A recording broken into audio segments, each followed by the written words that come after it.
I'll be honest, my very few times fighting Radahn, I used all of the field summons, including human summons. I didn't I didn't get the full experience of fighting Radahn until actually a few years later when I fought him solo. Not a few years later, but a couple years later when I decided to fight him solo. And this changed the way I experienced the fight dramatically.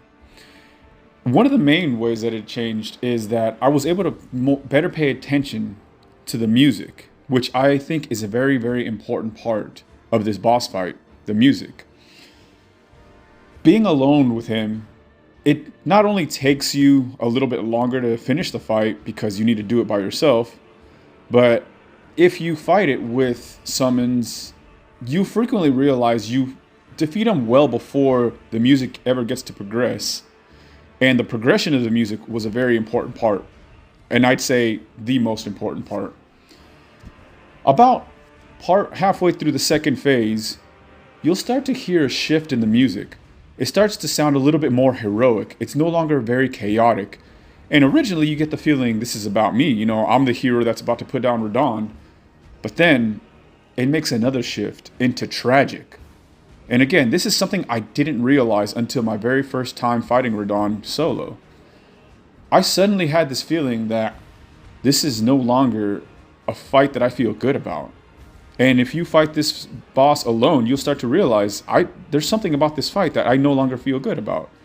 I feel like I'm doing something wrong, like I'm doing something terrible.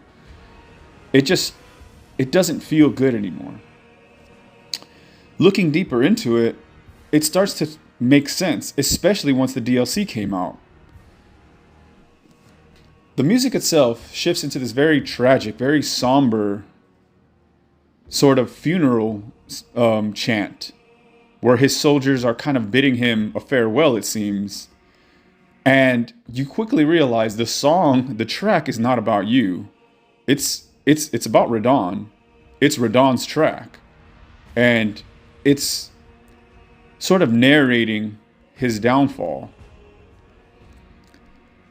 What I found very interesting is with the release of the Shadow of the Erdtree DLC, everything started to click and come together.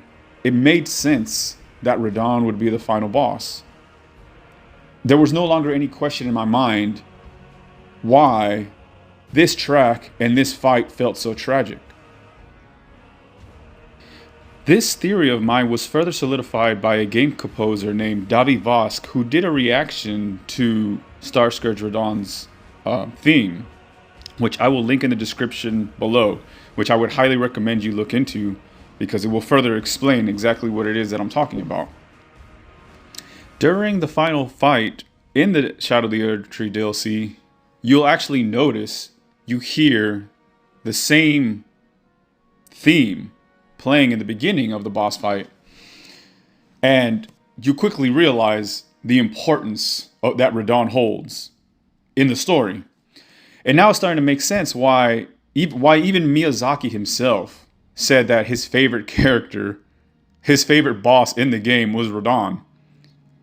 It just speaks for itself from the very beginning that Radahn was meant to be the final boss, and it was very well thought out. It wasn't just an arbitrary choice or just a random thought like, oh, why not make Radahn? No, I think this was very well planned out from the very beginning, and that's very obvious. When it comes to Miquella and his personality, anyone who knows a bit about human psychology would quickly come to realize that his personality is that very much similar to one with narcissistic personality disorder. Now, I hesitate to use that term because someone who is narcissistic to the point of it being a disorder is a result of a profound childhood trauma in which they created this fantasy world that they retreat into as a self-defense mechanism of all the trauma that they go through in childhood. That or being treated as though you are godlike throughout your childhood and grow up to believe that you truly are just the god of your own reality. But again, it becomes a disorder once you enter adulthood and retain that childlike mind. And the reason I hesitate to say that about Miquella is because he just is an eternal child. You really couldn't say that he's a narcissist or suffers from narcissistic personality disorder, because he is still just a child and cannot mature to a human adult brain or a human adult mind, if that's the best way that we really can look at it and put it. Now, I don't really want to talk too much on the psychology of Miquella, as I'm no professional, I'm no psychologist, but I will link in the description a video by Pixel Penguin, a psychologist who actually does do a pretty in-depth analysis of Miquella's psychology. I will link his video down in the description. I highly recommend you do check that out too if you'd like to learn a little bit more about this.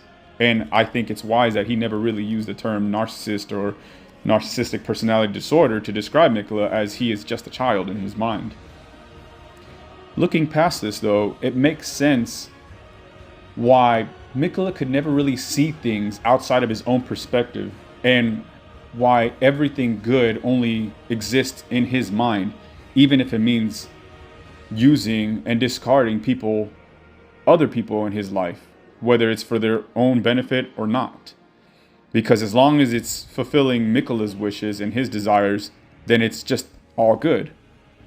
If you think about a child, you'll realize how a well-socialized and raised child will have boundaries and right and wrong instilled by their parents. But you'll also understand that it takes a long time to get there. When a child does things that are considered bad, a parent will punish them. When children go outside of their own boundaries and start affecting people around them, boundaries have to be instilled in them and set by their parents. You can't do this. This is not right. You know, the world doesn't revolve around you, because that's really what a child's mind is like. They in their adolescence, everything does revolve around them, and that's necessary for human growth. In order for a child, an infant, to survive into adolescence and an adolescent to survive into adulthood, they do need to start out with me, me, me. It has to be all about them. That's the way that they survive. You know, when a child cries, they must be attended to, right? And if they aren't attended to, they will continue to cry louder and louder until they get what they want, lest they die. So a level of narcissism is important for a child's development, up until the point where they get old enough to start to learn that the world is comprised of individuals, not just them. They're not the only one in the world. And when a child comes to that realization is when they enter a grown state, more of a, into their adulthood state, where they start to realize the world is comprised of individuals, not just me. And they start to respect the boundaries of other people. Something that Miquella can never do, because his mind is permanently stuck in childhood. And you'll see this in the way he discards people that no longer serve him, such as the only good part of him, which was Saint Trina, who probably was telling him, this isn't okay, this isn't right, you can't just use people for your own advantage. And he, of course, him being the way he is, an eternal child, couldn't accept that. The world had to be the way he fantasizes it to be. It had to fit his vision or nothing at all, because what he believes to be right is what's all good, and any opposing view would be all bad. So he discards Saint Trina, just in the same way he discards Moog, and just in the same way that he discards Radahn. Truly, sure, Radahn becomes his promised consort, but that's without his mind, I believe. I don't think there's any semblance of the true Radahn within the final boss. It's just a manipulated, used version of Radahn, which is what a narcissistic person would do. Use people and make them a part of their own fantasy world to help them reach their goals.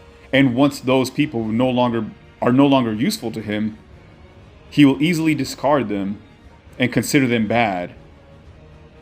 And in his mind, he is justified, because that is just what the ambitions of a child would be. I think this is why many people have such conflicting ideas and feelings about who Miquella is. How he seems to be so compassionate and good, yet his actions are so evidently evil. Because this is precisely the way the mind of an eternal child and or narcissist would be. In their minds, everything that they're doing is right. They fancy themselves the most moral or the most perfect, whatever their thing is. They always consider them to be the epitome of that thing, which in this case for Miquella seems to be the highest good, the highest purity, the highest morality.